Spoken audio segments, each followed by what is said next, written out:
সর্বোচ্চ শুল্কের ভারে বিশ্বকে চাপে রাখতে ট্রাম্পের কৌশল অনেকটাই হিতে বিপরীত। যুক্তরাষ্ট্রে খাবার সহ নিত্য প্রয়োজনীয় ও বিলাসবহুল নানা পণ্যের দাম এখন হাতের নাগালের বাইরে। ফলাফল এখনই ক্ষতির পরিমাণ ছাড়িয়েছে বিলিয়ন ডলারের ঘর। যুক্তরাষ্ট্র বিশ্বের অন্যতম বড় বাজার হওয়ায় এর হাওয়া লেগেছে বিশ্ব বাণিজ্যেও। গেল এপ্রিলের ২ তারিখ লিবারেশন ডে ঘোষণার আড়ালে বিশ্বজুড়ে শুল্ক ঝড় তোলেন ডোনাল্ড ট্রাম্প। বিশ্বের ৯০টি দেশের ওপর শুল্ক আরোপ করে কিছুটা ক্ষান্ত হন তিনি।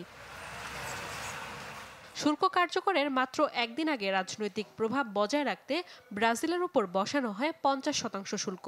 অথচ দেশটির সাথে মার্কিন বাণিজ্য ১২৮ বিলিয়ন ডলারের, যেখানে উদ্বৃত্ত ৭ বিলিয়ন ডলার। কফি, মাংস, কমলার জুস, সামুদ্রিক খাবার ও ফলসহ নানা ধরনের পণ্যের এই বাজারে শুল্কের প্রভাবে বাড়ছে দাম। রাশিয়া থেকে তেল কেনার শাস্তি ভোগ করছে ভারত ৫০% শুল্ক নিয়ে।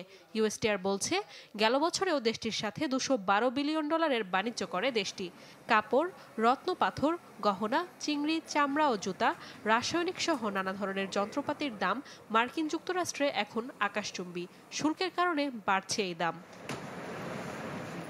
সর্বোচ্চ শুল্কের শিকার মিয়ানমারও। যুক্তরাষ্ট্র মিয়ানমারের চতুর্থ বৃহত্তম রপ্তানি বাজার হলেও শুল্কের বোঝা ৪০%।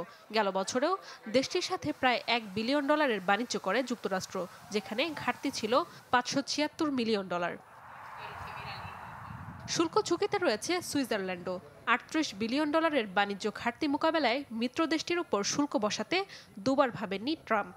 আর সিরিয়ার সাথে নামমাত্র বাণিজ্য হলেও শুল্কের খাতায় মেলেনি এক বিন্দু ছাড়। নাদিয়া ইসলাম তুলি, চ্যানেল 24।